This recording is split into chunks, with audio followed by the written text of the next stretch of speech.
Hey guys, it's me, Kristy Lee. Today's Tuesday, excuse me, Tuesday, February 7th. We just got back from going to Eric's doctor's appointment. I dropped him off at work. He's working right down the road, so I got to come home today. I've got a few things I need to do, some more job applications and things like that. I am cold as heck in my house. It's actually quite warm outside, but it's still freezing inside, so I've got layers on. I've got a video planned for you guys today, but before I get to that, I just wanted to go ahead and start the day off with a little vlog, say hello. I wanted to show you guys, I was talking about the magazine subscriptions yesterday in my video about Receipt Hog. I was told by one of my viewers that unfortunately for users in the US, there is a waiting list right now for that app, so I do apologize for that. I didn't realize that when I made the video. It's still open to UK residents, and I'm not sure if they're doing it in other countries yet or not, but I know that they're looking to expand, so I apologize for that.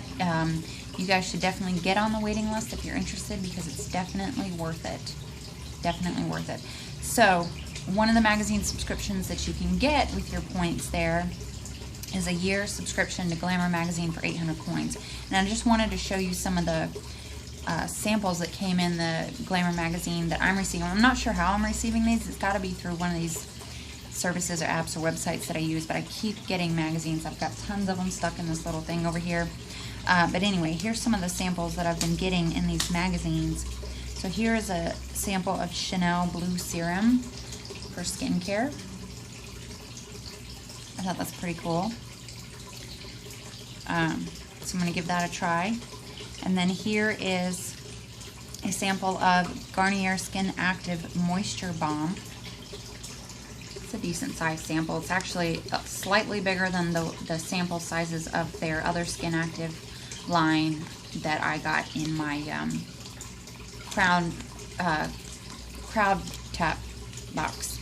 And then here is samples of the L'Oreal Extraordinary Clay Shampoo and Conditioner. These are also pretty decent sizes. I mean, those are quite full, quite thick. I'm sure I could get probably 2 to 3 washes out of these. I thought that was pretty neat. And then something else I wanted to show you guys that I got a free sample of just by going to snagfreebies.com. They put these up every once in a while. I think if you go through one of their salespeople, you're going to have to pay for these. So I felt like I was kind of lucky, and I have watched a few things here on YouTube about this, and you may remember this. It went viral with these videos of people using this and you being able to just see their wrinkles disappear in front of your eyes. So this is the Instantly Ageless, and you just use a very tiny, like smaller than a pea-sized amount, and just slightly dab it around your, your wrinkled area. I'm gonna try it here. I'm gonna do that in a different video. I'm not gonna do it right now. But I did watch one lady who did a review on this, and she was very upfront and honest. She was like, I'm gonna tell you right now. Jesus, that scared me. I was using the rugged Bluetooth speaker I got for free from Marvel or L&M or something. And it just shut off, and it scared the crap out of me because it talked by itself. Anyway, so she said, I'm going to tell you right now, it does work. It works. It absolutely makes your wrinkles disappear, or your bags, or whatever it is. But it only lasts for 2 hours. So you have to keep reapplying this if you want it to work all day long. So, like I said, I'm going to do another video about that. I'm interested to see this working. I've heard people say that it's the same as using egg whites on your face, but I don't know that I would want to wear egg on my face. That just seems a little, So there's that. And I know I've got a few other samples from the magazines, but I'm not sure exactly what I've done with them, so...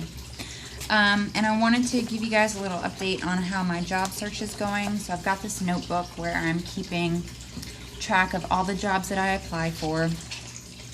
And most of them I'm applying through Indeed.com, which is like a, like a resume service. I don't know. So you just fill out your resume and You can apply for jobs through Indeed. Most of them can be done over your phone. Some of them you have to be on a computer. And some of them also ask you to, once you submit your resume, they want you to go to their website and fill out an actual application. But so you can change your cover letter based on what job you're applying for. So I've got 9 on this page, another 9 here, and 2 on here, for a total of 20 jobs that I've applied for. Now I did hear back from, where is it at?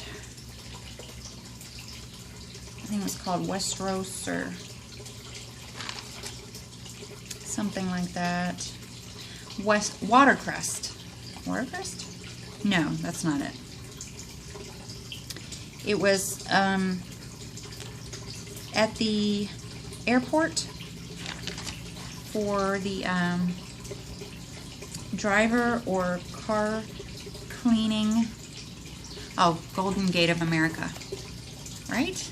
No, I don't know. It was one of these. And she called me back and left a message, because I don't answer phone numbers that I don't know, because there's too many telemarketers and too many scam, you know, saying that they're debt collectors. And I just don't answer them. I just don't answer them. So she left a message asking me to call back if I was still interested in the job. Unfortunately, I knew that I wouldn't be able to make it to an interview because they were sending Eric out of town at different locations, and I didn't want to set up an interview and then have to miss it. And you know, we can't afford gas to drive an hour and a half away to take him to work and for me to come back.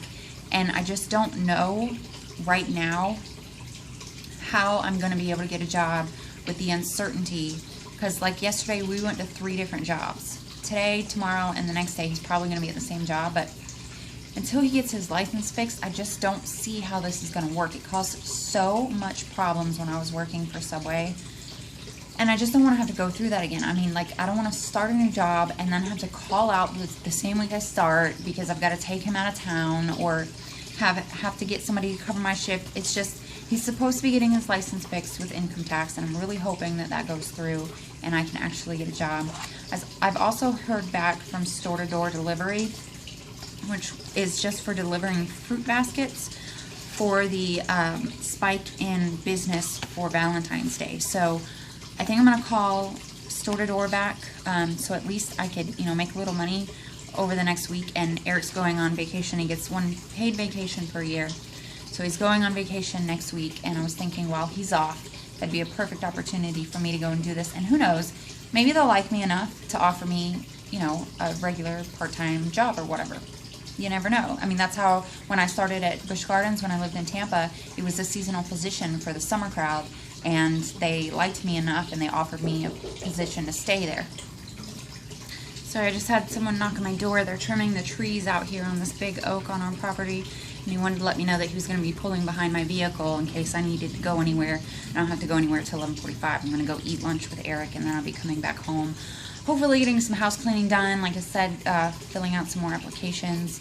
Probably going to try to call the people back from store-to-door. The only thing that kind of freaks me out about the store-to-door thing is every time I get a call back from them, because they have called me like 3 or 4 times, it's from a New Hampshire number, and I'm in Florida.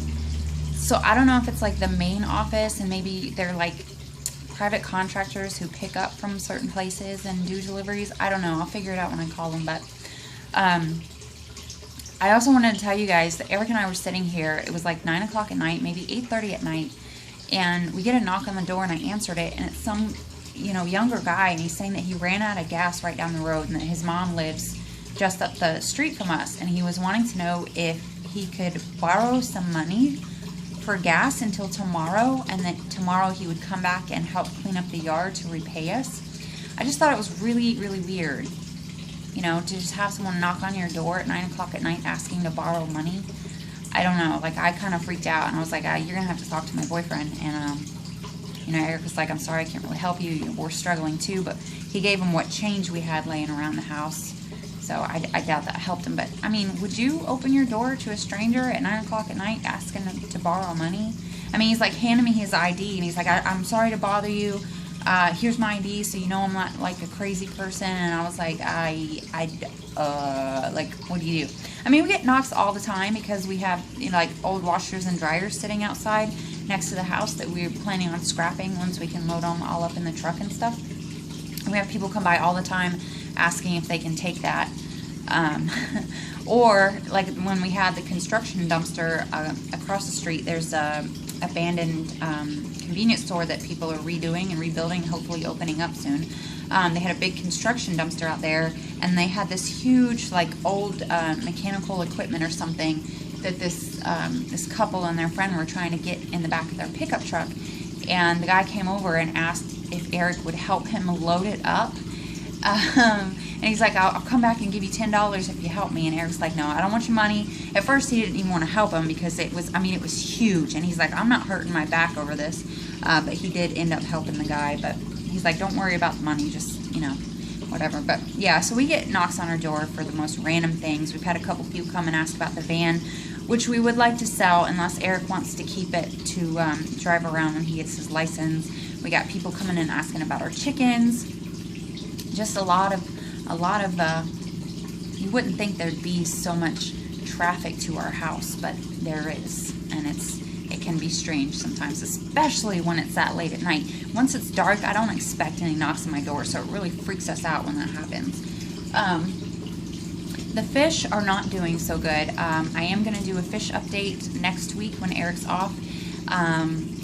We're going to get some water. We're going to do some major water changes. We're going to probably disassemble and clean and reorganize some of the tanks. But we have lost 2 of our Cory catfish in, that would be tank number 3. Both of them died. We lost the really pretty male with the black and blue tail. It was more black, but, well, it's like a navy blue. He died. And then we lost one of our platies, and now we've lost 2 of the Cory catfish. So I'm concerned that there's something going around in the tank, but also I know that it desperately needs a water change. I'm sure the ammonia and the nitrites and all that have just spiked majorly. All the fish in tank number 2 are doing okay, except for one female who's got white spots all over her. And I did 1 treatment for ick, but since I haven't been able to do a water change, I didn't want to do any more. And I can't really take her out of there because I don't have anything to put her in. So I'm just like crossing my fingers and praying that they just stay strong for 1 more week. The snails are doing amazing. Some of the snails in there are getting so big. I can't wait to show you how those guys are doing. And tank number 4, they're doing really, really well. The babies are growing. They're doing good. Tank number 1 in our bedroom is doing really good as well. All the babies are starting to grow. A lot of them are showing their colors. Tank number 2, 2 of the babies are really starting to show their colors too. They have like zebra stripes, and it's really cool looking. I can't wait. I think when we do the water changes and everything, I'm going to pull them out one by one and put them in like some kind of glass container that's maybe flat on 2 sides so that I can get a good up-close shot and show you guys what these guys look like. And eventually I would like to separate the males and females so that I can start doing selective breeding, because we've gotten some babies out of these fish that are just absolutely gorgeous, and I want to carry on those lines. So that's the plan for the fish. I had a request to go do some exploring out in the woods and stuff. I'm going to do that also when he's on vacation. I'm going to take you guys out to this little spot in the woods that I just found not too long ago. It's, you know, you walk through some woods and then it kind of opens up, and there's a lot of moss and some pretty stuff growing out there, so I'm going to take you guys out there. And I need to go to Goodwill probably next week and get an interview outfit in case I can actually go to an interview and get a job, even if it's only temporary. At least it'll be something. So I think that when I go and do that, I'm going to do like a try-on type vlog where, you know, I'll take you guys in the dressing room with me. Obviously, you won't be on for the whole thing, but when I get each of the outfits on, I'll show it to you and see how you feel about it and all that stuff. But I'm looking forward to that. I haven't had a new outfit in God knows how long. And I really need something that's presentable for an interview, you know, because like everything I have now, like I said, it's either like, you can't really tell, but these used to be white, and like my pants, they all either have holes in them from the hard water, just like destroying the material, or everything has just brown stains. I don't have anything decent to wear, and I have 2 pairs of shoes. One is construction boots, and the other ones are construction boot heels. So neither one of those I think are appropriate for an interview or job hunt or whatever. So I need to do that. So that's in the forecast. Other than that, I'm happy that it's not as cold as it's been. I'm hoping for a very short winter. So I'm gonna hop off of here. I just wanted to touch base with you guys, and I am going to get started with finishing up job applications and making some phone calls, and hopefully getting the house cleaned a little bit. And then I'm gonna go have lunch with Eric, and I'll probably come back, because sitting up there yesterday, there's no phone service there, and it was hot, and I can't afford for me to run the AC, and I was going crazy yesterday, legit going crazy. So I'm gonna have lunch with him, and I'll just come back home. Alright guys, that's it for today's vlog, or chit-chat, rambly type video, whatever you want to call it. Thank you guys for watching. Thank you to all my new subscribers, new viewers, new commenters. Thank you so much for being here. Don't forget to hit that like button if you enjoy these videos, and you know, I would say share it with your friends, but it's not really much to share. But thank you guys all so much for supporting me and my channel. I love you, and I will see you next time. Bye.